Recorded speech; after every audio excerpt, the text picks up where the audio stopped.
So let's continue ਦ ਸਪਰਮੈਟੋਜੈਨੇਸਿਸ। ਸੋ ਸਭ ਤੋਂ ਪਹਿਲਾਂ ਕੀ ਸੀਗੇ ਆਪਣੇ ਕੋਲ ਸਪਰਮੈਟੋਗੋਨੀਆ ਸੀਗੇ, ਤਾਂ ਫਿਰ ਕੁਝ ਸਪਰਮੈਟੋਗੋਨੀਆ ਜਿਹੜੇ ਸੀ ਉਹ ਡਿਫਰੈਂਸ਼ੀਏਟ ਹੋ ਗਏ ਸੀ, ਆਪਦਾ ਸਾਈਟੋਪਲਾਜ਼ਮਿਕ ਕੰਟੈਂਟ ਵਧਾ ਕੇ ਉਹਨਾਂ ਨੇ ਆਪਦਾ ਸਾਈਜ਼ ਵਧਾ ਲਿਆ ਸੀ, ਤੇ ਪ੍ਰਾਇਮਰੀ ਸਪਰਮੈਟੋਸਾਈਟ ਦੇ ਵਿੱਚ ਕੀ ਹੋ ਗਏ ਸੀਗੇ, ਕਨਵਰਟ ਹੋ ਗਏ ਸੀਗੇ। ਫਿਰ ਉਹਦੇ ਬਾਅਦ ਪ੍ਰਾਇਮਰੀ ਸਪਰਮੈਟੋਸਾਈਟ ਨੇ ਕੀਤੀ ਸੀਗੀ ਮਿਓਸਿਸ 1 ਕਰਕੇ ਪ੍ਰਾਇਮਰੀ ਸਪਰਮੈਟੋਸਾਈਟ ਜਿਹੜਾ ਸੀਗਾ ਸੈਕੰਡਰੀ ਸਪਰਮੈਟੋਸਾਈਟ ਬਣ ਗਿਆ ਸੀ। ਫਿਰ ਸੈਕੰਡਰੀ ਸਪਰਮੈਟੋਸਾਈਟ ਨੇ ਕੀਤੀ, ਠੀਕ ਹੈ, ਇੱਕ ਪ੍ਰਾਇਮਰੀ ਸਪਰਮੈਟੋਸਾਈਟ ਤੋਂ ਕਿੰਨੇ ਦੋ ਸੈਕੰਡਰੀ ਸਪਰਮੈਟੋਸਾਈਟ ਬਣ ਗਏ ਨਾ, ਕਿਉਂਕਿ ਮਿਓਸਿਸ 1 ਦੇ ਐਂਡ ਤੇ ਕੀ ਬਣ ਗਏ, 2 ਸੈਲਸ ਬਣ ਗਏ। ਜਿਹੜਾ ਸਪਰਮੈਟੋਗੋਨੀਆ ਸੀ ਉਹ ਕੀ ਸੀਗਾ, ਡਿਪਲੋਇਡ ਸੀਗਾ, ਠੀਕ ਆ। ਫਿਰ ਜਿਹੜਾ ਪ੍ਰਾਇਮਰੀ ਸਪਰਮੈਟੋਸਾਈਟ ਸੀ ਉਹ ਵੀ ਕੀ ਸੀਗਾ, ਡਿਪਲੋਇਡ ਸੀਗਾ, ਕਿਉਂਕਿ ਇਹਨਾਂ ਦੇ ਇੱਥੇ ਦਾ ਵਿਚਾਲੇ ਕੋਈ ਡਿਵੀਜ਼ਨ ਹੋਈ ਨਹੀਂ ਕਿਸੇ ਪ੍ਰਕਾਰ ਦੀ। ਪਰ ਇੱਥੇ ਮਿਓਸਿਸ 1 ਹੋਈ ਆ, ਮਿਓਸਿਸ 1 ਕੀ ਹੁੰਦੀ ਹੈ, ਰਿਡਕਸ਼ਨਲ ਡਿਵੀਜ਼ਨ ਹੁੰਦੀ ਆ, ਤਾਂ ਆਈ ਕੀ ਹੋਣਗੇ, ਇਹ ਹੋਣਗੇ ਹੈਪਲੋਇਡ। ਓਕੇ, ਫਿਰ ਉਦੋਂ ਬਾਅਦ ਜਿਹੜੇ ਸੈਕੰਡਰੀ ਸਪਰਮੈਟੋਸਾਈਟ ਨੇ ਇਹਨਾਂ ਨੇ ਕੀਤੀ ਮਿਓਸਿਸ 2, ਠੀਕ ਹੈ, ਇਹਨਾਂ ਨੇ ਕੀਤੀ ਮਿਓਸਿਸ 2। ਫਿਰ ਮਿਓਸਿਸ 2 ਤੋਂ ਬਾਅਦ ਇਹਨਾਂ ਨੇ ਬਣਾਏ ਸਪਰਮਾਟਿਡਸ, ਠੀਕ ਆ, ਸਪਰਮਾਟਿਡਸ ਬਣਾਏ, ਠੀਕ ਆ। ਇੱਕ ਸੈਕੰਡਰੀ ਸਪਰਮੈਟੋਸਾਈਟ ਤੋਂ ਕਿੰਨੇ ਬਣਨਗੇ, 2 ਸਪਰਮਾਟਿਡਸ ਬਣਨਗੇ, ਤੇ ਇੱਕ ਪ੍ਰਾਇਮਰੀ ਸਪਰਮੈਟੋਸਾਈਟ ਤੋਂ ਕਿੰਨੇ ਸਪਰਮਾਟਿਡਸ ਬਣੇ ਟੋਟਲ ਦੇ ਵਿੱਚ, 4, ਠੀਕ ਆ। ਇੱਕ ਪ੍ਰਾਇਮਰੀ ਸਪਰਮੈਟੋਸਾਈਟ ਤੋਂ ਬਣੇ 4 ਸਪਰਮਾਟਿਡਸ, ਠੀਕ ਆ। ਉਹਦੇ ਬਾਅਦ ਜਿਹੜੇ ਸਪਰਮੈਟਿਡਸ ਹੁੰਦੇ ਨੇ, ਠੀਕ ਹੈ, ਉਹਨਾਂ ਦੇ ਕੋਲ ਕੋਈ ਵੀ ਫਲੈਜਲਾ ਨਹੀਂ ਹੁੰਦੀ। ਹਾਂ, ਜਿਹੜੀ ਮਿਓਸਿਸ ਹੋ ਗਈ ਹੁੰਦੀ ਆ, ਇਕੁਏਸ਼ਨਲ ਡਿਵੀਜ਼ਨ ਹੁੰਦੀ ਆ, ਮਿਓਸਿਸ 1 ਰਿਡਕਸ਼ਨਲ ਡਿਵੀਜ਼ਨ ਹੁੰਦੀ ਆ, ਤੇ ਮਿਓਸਿਸ 2 ਇਕੁਏਸ਼ਨਲ ਡਿਵੀਜ਼ਨ ਹੁੰਦੀ ਆ। ਤਾਂ ਕਰਕੇ ਹੁਣ ਆ ਵੀ ਕੀ ਹੋਣਗੇ, ਹੈਪਲੋਇਡ ਹੀ ਹੋਣਗੇ, ਠੀਕ ਆ। ਉਹਦੇ ਬਾਅਦ ਹੁਣ ਜਿਹੜੇ ਸਪਰਮਾਟਿਡ ਬਣੇ ਆ ਇਹਨਾਂ ਦੇ ਕੋਲ ਕੋਈ ਫਲੈਜਲਾ ਨਹੀਂ ਹੈਗੇ, ਰਾਈਟ। ਤੇ ਫਿਰ ਉਹਦੇ ਬਾਅਦ ਸਪਰਮਾਟਿਡ ਡਿਫਰੈਂਸ਼ੀਏਟ ਹੁੰਦੇ ਨੇ, ਉਹਨਾਂ ਦੀ ਕੋਲ ਫਲੈਜਲਾ ਦੀ ਡਿਵੈਲਪਮੈਂਟ ਹੁੰਦੀ ਆ, ਤੇ ਸਪਰਮਾਟਿਡਸ ਕੀ ਬਣਾਉਂਦੇ ਆ, ਸਪਰਮੈਟੋਜ਼ੋਆ। ਇੱਕ ਸਪਰਮਾਟਿਡ ਤੋਂ ਕੀ ਬਣੂਗਾ, ਸਪਰਮੈਟੋਜ਼ੋਆ ਬਣੂਗਾ, ਇੱਕ ਸਪਰਮੈਟੋਜ਼ੋਆ, ਕਿਉਂਕਿ ਇੱਥੇ ਕੋਈ ਡਿਵੀਜ਼ਨ ਤਾਂ ਹੋਈ ਨਹੀਂ ਵਿਚਾਲੇ, ਠੀਕ ਹੈ। ਸਪਰਮਾਟਿਡ ਕੀ ਸੀ, ਹੈਪਲੋਇਡ ਸੀ, ਤੇ ਸਪਰਮੈਟੋਜ਼ੋਆ ਕੀ ਹੋਊਗਾ, ਉਹ ਵੀ ਹੈਪਲੋਇਡ ਹੀ ਹੋਊਗਾ ਓਬਵੀਅਸਲੀ, ਠੀਕ ਆ। ਫਿਰ ਇਸ ਪ੍ਰੋਸੈਸ ਨੂੰ ਆਪਾਂ ਕੀ ਕਹਿੰਦੇ ਆ, the formation of the spermatozoa from the spermatids, ਠੀਕ ਆ। ਇਸ ਪ੍ਰੋਸੈਸ ਨੂੰ, ਇਸ ਪ੍ਰੋਸੀਜਰ ਨੂੰ ਆਪਾਂ ਕਹਿੰਦੇ ਆ ਸਪਰਮੀਓਜੈਨੇਸਿਸ। let me write it, ਸਪਰਮੀਓ, MIO Genesis, ਠੀਕ ਹੈ, ਅੱਗੇ GENESIS, ਠੀਕ ਆ। ਫਿਰ ਪਰ ਜਿਹੜੇ ਇਹ ਸਪਰਮੈਟੋਜ਼ੋਆ ਬਣ ਗਏ ਆ, ਸਪਰਮ ਬਣ ਗਏ ਆ, ਬਟ ਇਹ ਵੀ ਹਜੇ ਨਾ ਇੰਨੇ ਮੈਚੋਰ ਨਹੀਂ ਹੈਗੇ, ਹਜੇ ਇਹਨਾਂ ਕੋਲ ਇੰਨੀ ਸ਼ਕਤੀ, ਇੰਨੀ ਤਾਕਤ, ਇੰਨੀ ਐਨਰਜੀ ਨਹੀਂ ਹੈਗੀ ਕਿ ਆਪਦਾ ਕਾਰਜ ਕਰ ਸਕਣ, ਆਪਦੇ ਏਮ ਤੱਕ ਪਹੁੰਚ ਸਕਣ। ਇਹਨਾਂ ਨੂੰ ਥੋੜ੍ਹੀ ਨਿਊਟ੍ਰੀਸ਼ਨ, ਥੋੜ੍ਹੀ ਨਰਿਸ਼ਮੈਂਟ ਦੀ ਲੋੜ ਆ। ਫਿਰ ਜਿਹੜੇ ਸਪਰਮੈਟੋਜ਼ੋਆ ਨੇ ਨਾ, ਉਹ ਐਮਬੈਡ ਕਰਦੇ ਆ, ਉਹ ਕੀ ਆ, ਸਰਟੋਰੀ ਸੈੱਲ ਆ, ਠੀਕ ਹੈ। ਸਰਟੋਰੀ ਸੈੱਲ ਦਾ ਕੰਮ ਕੀ ਸੀਗਾ, ਸਪਰਮਸ ਨੂੰ ਕੀ ਆ, ਨਰਿਸ਼ਮੈਂਟ ਪ੍ਰੋਵਾਈਡ ਕਰਨਾ। ਇਹਦਾ ਹੈਡ ਇਹਦੇ ਵਿੱਚ ਐਮਬੈਡ ਕਰ ਜਾਂਦਾ, ਠੀਕ ਹੈ, ਗੁੱਡ ਜਾਂਦਾ ਇਹਦੇ ਵਿੱਚ, ਤੇ ਇਹ ਤੋਂ ਕੀ ਆ ਲੈਂਦਾ, ਇਹ ਨਰਿਸ਼ਮੈਂਟ ਲੈਂਦਾ, ਜਿਹੜਾ ਸਪਰਮ ਆ ਸਰਟੋਰੀ ਸੈੱਲ ਤੋਂ ਨਰਿਸ਼ਮੈਂਟ ਲੈਂਦਾ, ਤੇ ਉਦੋਂ ਬਾਅਦ ਇਹ ਮੈਚੋਰ ਹੋ ਜਾਂਦਾ, ਠੀਕ ਹੈ, ਨਰਿਸ਼ਮੈਂਟ ਲੈ ਕੇ ਫਿਰ ਇਹ ਰਿਲੀਜ਼ ਹੋ ਜਾਂਦਾ। ਇਸ ਪ੍ਰੋਸੈਸ ਨੂੰ ਆਪਾਂ ਕਹਿੰਦੇ ਆ ਸਪਰਮੀਏਸ਼ਨ, ਠੀਕ ਹੈ। ਇਸ ਪ੍ਰੋਸੈਸ ਨੂੰ ਕਿਹਾ ਜਾਂਦਾ spermiation, the process by which the spermatozoa takes nourishment from the Sertoli cell. Okay, now let us read the NCERT, ठीक है, ਇਹਨੂੰ ਆਪਾਂ ਸ਼ੁਰੂ ਤੋਂ ਹੀ ਪੜ੍ਹ ਲੈਂਦੇ ਆ। So gametogenesis, the primary sex organs, ਠੀਕ ਹੈ, ਜਿਹੜੇ ਪ੍ਰਾਇਮਰੀ ਸੈਕਸ organs ਨੇ, ਮੇਲਸ ਦੇ ਵਿੱਚ ਟੈਸਟਿਸ, ਫੀਮੇਲ ਦੇ ਵਿੱਚ ਜਿਹੜਾ ਓਵਰੀ, ਮੇਲਸ ਦੇ ਵਿੱਚ ਟੈਸਟਿਸ ਹੋ ਕੇ ਪ੍ਰੋਡਿਊਸ ਕਰੂਗੀ ਸਪਰਮਸ, ਤੇ ਫੀਮੇਲ ਦੇ ਵਿੱਚ ਓਵਰੀ ਓਵਮ ਪ੍ਰੋਡਿਊਸ ਕਰੂਗੀ, ਠੀਕ ਹੈ। ਇਹਦਾ ਮਤਲਬ ਜਿਹੜੇ ਪ੍ਰਾਇਮਰੀ ਸੈਕਸ ਆਰਗਨਸ ਨੇ ਉਹ ਕੀ ਪ੍ਰੋਡਿਊਸ ਕਰਦੇ ਨੇ, ਗੈਮੀਟਸ ਪ੍ਰੋਡਿਊਸ ਕਰਦੇ ਨੇ, ਠੀਕ ਹੈ, by the process called ਗੈਮੀਟੋਜੈਨੇਸਿਸ।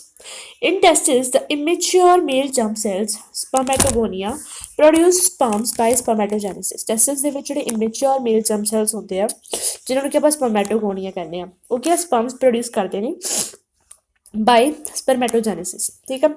That begins at puberty. Spermatogenesis males ਦੇ ਵਿੱਚ, ਮਤਲਬ ਜਿਹੜੀ ਗੈਮੇਟੋਜੈਨੇਸਿਸ ਆ ਮੇਲਸ ਦੇ ਵਿੱਚ, ਜਿਹਨੂੰ ਆਪਾਂ ਸਪਰਮੈਟੋਜੈਨੇਸਿਸ ਕਹਿੰਦੇ ਆ, ਉਹ ਕਦੋਂ ਸ਼ੁਰੂ ਹੁੰਦੀ ਆ, ਪਿਊਬਰਟੀ 'ਤੇ ਸ਼ੁਰੂ ਹੁੰਦੀ ਆ। ਜਿਹੜੇ ਸਪਰਮੈਟੋਗੋਨੀਆ ਨੇ, ਠੀਕ ਆ, ਸਪਰਮੈਟੋਗੋਨੀਆ ਦਾ ਸਿੰਗੂਲਰ ਕੀ ਆ, ਸਪਰਮੈਟੋਗੋਨੀਆ, ਜਿਹੜੇ ਸਪਰਮੈਟੋਗੋਨੀਆ ਨੇ ਉਹ ਕੀ ਆ, ਸੈਮਨੀਫੈਰਸ ਟਿਊਬਿਊਲ ਦੀ ਅੰਦਰਲੀ ਵੋਲ ਦੇ ਉੱਪਰ ਪ੍ਰੈਜ਼ੈਂਟ ਹੁੰਦੇ ਆ। Spermatogonia present on the inside wall of the seminiferous tubule, multiply by mitotic division and increase in number. ਠੀਕ ਹੈ, ਸਭ ਤੋਂ ਪਹਿਲਾਂ ਜਿਹੜੇ ਸਪਰਮੈਟੋਗੋਨੀਆ ਨੇ ਜਿਹੜੇ ਕਿ ਉਹਦੀ ਸੈਮਨੀਫੈਰਸ ਟਿਊਬਿਊਲ ਦੀ ਇਨਸਾਈਡ ਵੋਲ ਦੇ ਉੱਪਰ ਪ੍ਰੈਜ਼ੈਂਟ ਹੁੰਦੇ ਆ, ਉਹ ਕੀ ਪਹਿਲਾਂ ਤਾਂ ਮਲਟੀਪਲਾਈ ਕਰਦੇ ਨੇ ਬਾਈ ਮਾਈਟੋਟਿਕ ਡਿਵੀਜ਼ਨ, ਮਤਲਬ ਆਪਦਾ ਨੰਬਰ ਵਧਾਉਂਦੇ ਨੇ ਮਾਈਟੋਟਿਕ ਡਿਵੀਜ਼ਨ ਨਾਲ ਡਿਵਾਈਡ ਕਰਕੇ। ਠੀਕ ਆ, ਜਾਂ ਮਲਟੀਪਲਾਈ ਕਰਕੇ। ਈਚ ਸਪਰਮੈਟੋਗੋਨੀਅਮ ਇਜ਼ ਡਿਪਲੋਇਡ। ਠੀਕ ਆ, ਹਰੇਕ ਸਪਰਮੈਟੋਗੋਨੀਅਮ ਕੀ ਹੁੰਦਾ ਹੈਗਾ, ਡਿਪਲੋਇਡ ਹੁੰਦਾ। ਤੇ ਹਰੇਕ ਸਪਰਮੈਟੋਗੋਨੀਅਮ ਦੇ ਕੋਲ ਕੀ ਹੁੰਦੇ, ਕ੍ਰੋਮੋਜ਼ੋਮ ਹੁੰਦੇ ਨੇ, 46 ਕ੍ਰੋਮੋਜ਼ੋਮ ਹੁੰਦੇ ਨੇ। ਫਿਰ ਕੁਝ ਸਪਰਮੈਟੋਗੋਨੀਆ ਜਿਹੜੇ ਆ ਜਿਨ੍ਹਾਂ ਨੂੰ ਕਿ ਆਪਾਂ ਪ੍ਰਾਇਮਰੀ ਸਪਰਮੈਟੋਸਾਈਡ ਕਹਿੰਦੇ ਆ, ਕੁਝ ਸਪਰਮੈਟੋਗੋਨੀਆ ਜਿਹੜੇ ਆ ਡਿਫਰੈਂਸ਼ੀਏਟ ਕਰਕੇ ਪ੍ਰਾਇਮਰੀ ਸਪਰਮੈਟੋਸਾਈਡ ਬਣਾ ਲੈਂਦੇ ਆ। ਠੀਕ ਆ, ਤੇ ਆਪਾਂ ਤਾਈਓ ਇੱਥੇ ਲਿਖਤਾ ਵੀ ਕੁਝ ਸਪਰਮੈਟੋਗੋਨੀਆ ਜਿਹਨਾਂ ਨੂੰ ਆਪਾਂ ਪ੍ਰਾਇਮਰੀ ਸਪਰਮੈਟੋਸਾਈਡ ਕਹਿੰਦੇ ਆ। ਸੋ ਕੁਝ ਸਪਰਮੈਟੋਗੋਨੀਆ ਜਿਹੜੇ ਨੇ ਡਿਫਰੈਂਸ਼ੀਏਟ ਕਰਕੇ ਪ੍ਰਾਇਮਰੀ ਸਪਰਮੈਟੋਸਾਈਡ ਕਿੱਦਾਂ ਬਣਾਉਂਦੇ ਆ, ਉਹ ਆਪਦਾ ਸਾਈਟੋਪਲਾਜ਼ਮਿਕ ਕੰਟੈਂਟ ਵਧਾ ਲੈਂਦੇ ਆ। ਠੀਕ ਹੈ, ਆਪਦਾ ਸਾਈਜ਼ ਵਧਾ ਲੈਂਦੇ ਆ ਤੇ ਪ੍ਰਾਇਮਰੀ ਸਪਰਮੈਟੋਸਾਈਡ ਬਣ ਜਾਂਦੇ ਆ। ਠੀਕ ਆ, ਤੇ ਜਿਹੜੇ ਪ੍ਰਾਇਮਰੀ ਸਪਰਮੈਟੋਸਾਈਡ ਨੇ, ਠੀਕ ਆ, ਜਿਹੜੇ ਪ੍ਰਾਇਮਰੀ ਸਪਰਮੈਟੋਸਾਈਟ ਨੇ, they are basically you can say differentiated spermatogonia to form the sperms. ਠੀਕ ਹੈ, ਕੁਝ ਸਪਰਮੈਟੋਗੋਨੀਆ ਜਿਹੜੇ ਕਿ ਸਪਰਮਸ ਬਣਾਉਣ ਲਈ ਆਪਦੇ ਆਪ ਨੂੰ ਡਿਫਰੈਂਸ਼ੀਏਟ ਕਰ ਲੈਂਦੇ ਨੇ। ਠੀਕ ਹੈ, ਉਹਨਾਂ ਨੂੰ ਆਪਾਂ ਪ੍ਰਾਇਮਰੀ ਸਪਰਮੈਟੋਸਾਈਟ ਕਹਿੰਦੇ ਆ। ਤੇ ਪ੍ਰਾਇਮਰੀ ਸਪਰਮੈਟੋਸਾਈਟ ਫਿਰ ਕੀ ਕਰਦੇ, ਮਿਓਸਿਸ ਕਰਦੇ ਆ। ਠੀਕ ਹੈ, ਪੀਰੀਓਡਿਕਲੀ ਅੰਡਰਗੋ ਮਿਓਸਿਸ, ਟਾਈਮ ਟੂ ਟਾਈਮ ਉਹ ਕੀ ਹੈ, ਮਿਓਟਿਕਲੀ ਡਿਵਾਈਡ ਕਰਦੇ ਨੇ ਪ੍ਰਾਇਮਰੀ ਸਪਰਮੈਟੋਸਾਈਟਸ ਜਿਹੜੇ ਆ। ਠੀਕ ਆ, ਇੱਕ ਪ੍ਰਾਇਮਰੀ ਸਪਰਮੈਟੋਸਾਈਟ ਜਿਹੜਾ ਹੈਗਾ ਉਹ ਫਸਟ ਮਿਓਟਿਕ ਡਿਵੀਜ਼ਨ ਕੰਪਲੀਟ ਕਰਦਾ, ਰਿਡਕਸ਼ਨ ਡਿਵੀਜ਼ਨ ਕੰਪਲੀਟ ਕਰਦਾ, ਜਿਹਦੇ ਨਾਲ 2 ਇਕੁਅਲ ਹੈਪਲੋਇਡ ਸੈਲਸ ਬਣਦੇ ਆ, ਜਿਹਨਾਂ ਨੂੰ ਆਪਾਂ ਸੈਕੰਡਰੀ ਸਪਰਮੈਟੋਸਾਈਟਸ ਕਹਿੰਦੇ ਆ। ਪਹਿਲਾਂ ਵੀ ਦੱਸਿਆ ਸੀ ਪ੍ਰਾਇਮਰੀ ਸਪਰਮੈਟੋਸਾਈਟ ਮਿਓਸਿਸ 1 ਕਰੂਗਾ। ਪ੍ਰਾਇਮਰੀ ਸਪਰਮੈਟੋਸਾਈਟ ਕੀ ਸੀਗਾ, ਬੇਸਿਕਲੀ ਸਪਰਮੈਟੋਗੋਨੀਅਮ ਹੀ ਸੀ, ਤੇ ਉੱਪਰ ਆਪਾਂ ਨੇ ਪੜ੍ਹਿਆ ਸਪਰਮੈਟੋਗੋਨੀਆ ਜਿਹੜਾ ਹੁੰਦਾ ਉਹ ਡਿਪਲੋਇਡ ਹੁੰਦਾ, ਤਾਂ ਪ੍ਰਾਇਮਰੀ ਸਪਰਮੈਟੋਸਾਈਟ ਵੀ ਕੀ ਹੋਊਗਾ, ਉਹ ਵੀ ਡਿਪਲੋਇਡ ਹੋਊਗਾ। ਹੁਣ ਪ੍ਰਾਇਮਰੀ ਸਪਰਮੈਟੋਸਾਈਟ ਮਤਲਬ ਕਿ ਇੱਕ ਡਿਪਲੋਇਡ ਸੈੱਲ ਨੇ ਕੀ ਕੀਤੀ, ਮਿਓਸਿਸ 1 ਕੀਤੀ। ਤੇ ਮਿਓਸਿਸ 1 ਕੀ ਹੁੰਦੀ ਆ, ਉਹ ਰਿਡਕਸ਼ਨਲ ਡਿਵੀਜ਼ਨ ਹੁੰਦੀ ਆ। ਤਾਂ ਮਿਓਸਿਸ 1 ਕਰਕੇ ਪ੍ਰਾਇਮਰੀ ਸਪਰਮੈਟੋਸਾਈਟ ਕੀ ਬਣਾਊਗਾ, 2 ਹੈਪਲੋਇਡ ਸੈਲਸ ਬਣਾਊਗਾ। ਰਾਈਟ, ਠੀਕ ਹੈ, ਤਾਂ ਪ੍ਰਾਇਮਰੀ ਸਪਰਮੈਟੋਸਾਈਟ ਮਿਓਸਿਸ ਕਰਦਾ, ਬੇਸਿਕਲੀ ਮਿਓਸਿਸ 1 ਕਰਦਾ, ਫਸਟ ਮਿਓਟਿਕ ਡਿਵੀਜ਼ਨ ਕਰਦਾ ਜਿਹੜੀ ਕਿ ਰਿਡਕਸ਼ਨਲ ਡਿਵੀਜ਼ਨ ਹੁੰਦੀ ਆ, ਜਿਹਦੇ ਨਾਲ 2 ਇਕੁਅਲ ਹੈਪਲੋਇਡ ਸੈਲਸ ਬਣਾਉਂਦਾ। ਠੀਕ ਹੈ, ਤੇ ਉਹ 2 ਇਕੁਅਲ ਹੈਪਲੋਇਡ ਸੈਲਸ ਨੂੰ ਆਪਾਂ ਕੀ ਕਹਿੰਦੇ ਆ, ਸੈਕੰਡਰੀ ਸਪਰਮੈਟੋਸਾਈਟਸ ਕਹਿੰਦੇ ਆ। ਠੀਕ ਆ, ਹੁਣ ਉਹ ਹੈਪਲੋਇਡ ਨੇ ਤਾਂ ਇਹਨਾਂ ਕੋਲ ਸਿਰਫ ਤੇ ਸਿਰਫ ਕੀ ਹੁੰਦੇ ਨੇ, 23 ਕ੍ਰੋਮੋਸੋਮਸ ਹੁੰਦੇ ਨੇ। ਠੀਕ ਆ, ਹਰੇਕ ਸੈਕੰਡਰੀ ਸਪਰਮੈਟੋਸਾਈਟ ਦੇ ਕੋਲ ਸਿਰਫ 23 ਕ੍ਰੋਮੋਸੋਮਸ ਹੁੰਦੇ ਆ। ਦ ਸੈਕੰਡਰੀ ਸਪਰਮੈਟੋਸਾਈਟਸ ਅੰਡਰਗੋ ਦ ਸੈਕੰਡ ਮਿਓਟਿਕ ਡਿਵੀਜ਼ਨ। ਫਿਰ ਉਹਦੇ ਬਾਅਦ ਜਿਹੜੇ ਸੈਕੰਡਰੀ ਸਪਰਮੈਟੋਸਾਈਟ ਨੇ ਉਹ ਸੈਕੰਡ ਮਿਓਟਿਕ ਡਿਵੀਜ਼ਨ ਕਰਦੇ ਨੇ ਟੂ ਪ੍ਰੋਡਿਊਸ 4 ਇਕੁਅਲ ਹੈਪਲੋਇਡ ਸਪਰਮੈਟਿਡਸ। ਠੀਕ ਆ, ਇੱਕ ਸੈਕੰਡਰੀ ਸਪਰਮੈਟੋਸਾਈਟ ਤੋਂ ਕਿੰਨੇ ਸਪਰਮੈਟਿਡ ਬਣਨਗੇ, 2। ਤਾਂ ਟੋਟਲ ਆਪਣੇ ਕੋਲ ਕਿੰਨੇ ਸੈਕੰਡਰੀ ਸਪਰਮੈਟੋਸਾਈਟ ਬਣੇ ਸੀ, ਇੱਕ ਪ੍ਰਾਇਮਰੀ ਸਪਰਮੈਟੋਸਾਈਟ ਤੋਂ 2 ਬਣੇ ਸੀ, ਤਾਂ ਟੋਟਲ ਸਪਰਮੈਟਿਡ ਕਿੰਨੇ ਬਣੇ, 4। ਠੀਕ ਆ, ਇੱਥੇ ਦੇਖ ਲਓ, ਇੱਕ ਵਾਰੀ ਦੱਸ ਦਿੰਦੀ ਹਾਂ। ਆ ਇੱਕ ਸਪਰਮੈਟੋਗੋਨੀਅਮ ਸੀਗਾ, ਸਪਰਮੈਟੋਗੋਨੀਆ ਨੇ ਆਪਦਾ ਸਾਈਜ਼ ਵੱਡਾ ਕਰਿਆ, ਸਾਈਟੋਪਲਾਜ਼ਮਿਕ ਕੰਟੈਂਟ ਵੱਡਾ ਕਰਿਆ, ਉਹ ਡਿਫਰੈਂਸ਼ੀਏਟ ਹੋ ਗਿਆ ਇਨਟੂ ਦ ਪ੍ਰਾਇਮਰੀ ਸਪਰਮੈਟੋਸਾਈਟ। ਪ੍ਰਾਇਮਰੀ ਸਪਰਮੈਟੋਸਾਈਟ ਨੇ ਕੀਤੀ ਮਿਓਸਿਸ 1 ਜਿਹਨੂੰ ਕਿ ਆਪਾਂ ਰਿਡਕਸ਼ਨਲ ਡਿਵੀਜ਼ਨ ਕਹਿੰਦੇ ਆ, ਤੇ ਬਣਾਈ 2 ਇਕੁਅਲ ਹੈਪਲੋਇਡ ਸੈਲਸ ਜਿਹਨਾਂ ਨੂੰ ਕਿ ਆਪਾਂ ਕਹਿੰਦੇ ਆਂਗੇ ਸੈਕੰਡਰੀ ਸਪਰਮੈਟੋਸਾਈਟਸ। ਫਿਰ ਸੈਕੰਡਰੀ ਸਪਰਮੈਟੋਸਾਈਟ ਨੇ ਕੀਤੀ ਮਿਓਸਿਸ 2। ਮਿਓਸਿਸ 2 ਕਰਕੇ ਇਕੁਏਸ਼ਨਲ ਡਿਵੀਜ਼ਨ ਹੁੰਦੀ ਹੈ ਜੋ ਕਿ ਹੈ ਨਾ, ਹੁਣ ਹੈਪਲੋਇਡ ਸੈਲਸ ਇੱਥੇ ਬਣ ਗਏ ਸੀ, ਤਾਂ ਮਤਲਬ ਇਹਨਾਂ ਦਾ ਜਿਹੜਾ ਐਂਡ ਪ੍ਰੋਡਕਟ ਹੋਊਗਾ ਉਹ ਵੀ ਹੈਪਲੋਇਡ ਹੀ ਹੋਣਗੇ। ਠੀਕ ਹੈ, ਇਹਨੇ ਬਣਾਈ 4 ਇਕੁਅਲ ਹੈਪਲੋਇਡ ਸੈਲਸ। ਠੀਕ ਆ, ਇਹਨਾਂ ਹੈਪਲੋਇਡ ਸੈਲਸ ਨੂੰ ਆਪਾਂ ਕਹਿੰਦੇ ਆ ਸਪਰਮਾਟਿਡਸ। ਠੀਕ ਆ, what will be the number of chromosomes in the spermatids? Obviously 23 ਹੈਪਲੋਇਡ ਹੀ ਹੋਣਗੇ, ਕਿਉਂਕਿ ਜਿਹੜੀ ਮਿਓਸਿਸ 2 ਹੁੰਦੀ ਆ ਉਹ ਕੀ ਹੁੰਦੀ ਆ, ਇਕੁਏਸ਼ਨਲ ਡਿਵੀਜ਼ਨ ਹੁੰਦੀ ਆ। The spermatids are transformed into spermatozoa sperms by the process called spermiogenesis।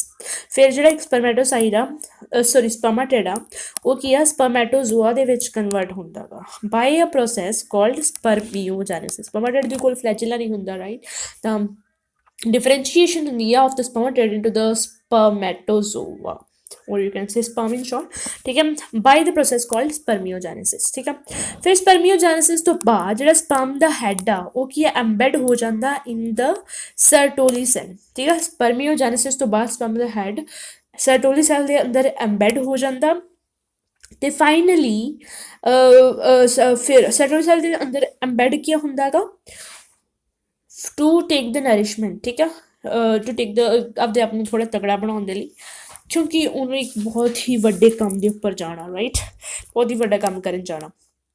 ਦੇ ਫਾਈਨਲੀ ਫਿਰ ਜਿਹੜਾ ਸਪਰਮ ਆ ਉਹ ਰਿਲੀਜ਼ ਹੁੰਦਾ ਗਾ from the seminiferous tubule by the process called spermiation, ਠੀਕ ਹੈ। The process by which the sperm is released from the seminiferous tubule is called as the spermiation, ठीक है। ਸਪਰਮੀਏਸ਼ਨ, ਹੁਣ ਮੈਨੀ ਸਟੂਡੈਂਟਸ ਆਰ ਕਨਫਿਊਜ਼ਡ ਕਿ ਸਪਰਮੀਏਸ਼ਨ ਉਸ ਪ੍ਰੋਸੈਸ ਨੂੰ ਕਿਹਾ ਜਾਂਦਾ ਜਿਹਦੇ ਨਾਲ ਕਿ ਜਿਹੜਾ ਸਪਰਮੈਟੋਜ਼ੋਆ ਹੈਗਾ ਉਹ ਸਰਵਿਕਸ ਸੈਲ ਦੇ ਵਿੱਚ ਐਮਬੈਡ ਹੋ ਕੇ ਨਿਊਟ੍ਰੀਸ਼ਨ ਲੈਣਾ। ਨੋ ਦੈਟਸ ਰੋਂਗ, ਠੀਕ ਆ। Spermiation is the process by which the spermatozoa is released from the seminiferous tubule, okay.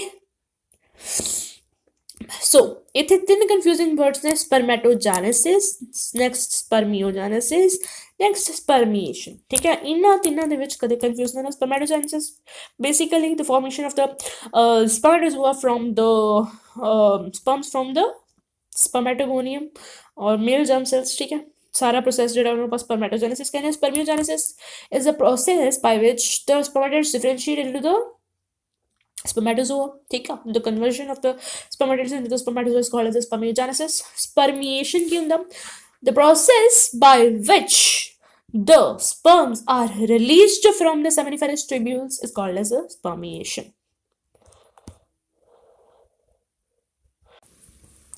Spermatogenesis starts at the age of puberty due to significant increase in the secretion of gonadotropin releasing hormone GnRH. Spermatogenesis ਕਦੋਂ ਸ਼ੁਰੂ ਹੁੰਦੀ ਆ? Puberty, ਜਦੋਂ puberty hit ਕਰਦੀ ਆ ਉਦੋਂ ਸਪਰਮੈਟੋਜੈਨੇਸਿਸ ਸ਼ੁਰੂ ਹੁੰਦੀ ਆ, ਠੀਕ ਆ।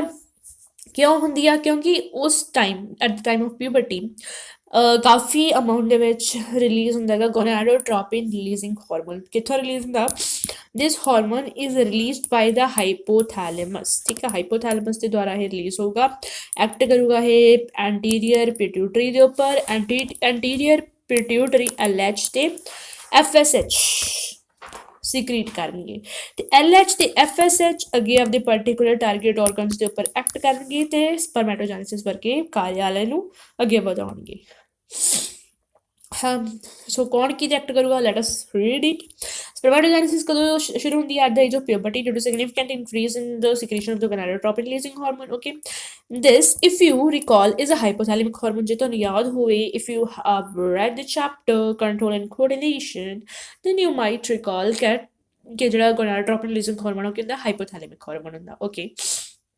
The increased levels of GnRH then acts at the anterior pituitary gland. ਫਿਰ ਉਹਦੇ ਬਾਅਦ ਜਿਹੜਾ gonadotropin releasing hormone ਆ ਉਹ anterior pituitary gland ਦੇ ਉੱਪਰ ਐਕਟ ਕਰਦਾ and stimulates secretion of two gonadotropins, ਠੀਕ ਹੈ। ਤੇ ਦੋ gonadotropins ਦੀ secretion ਉਹ stimulate ਕਰਦਾ ਹੈਗਾ। ਸੋ ਜਦੋਂ gonadotropin releasing hormone anterior pituitary ਦੇ ਉੱਪਰ ਐਕਟ ਕਰਦਾ ਤਾਂ ਉਹ ਦੋ gonadotropins ਦੀ secretion ਨੂੰ stimulate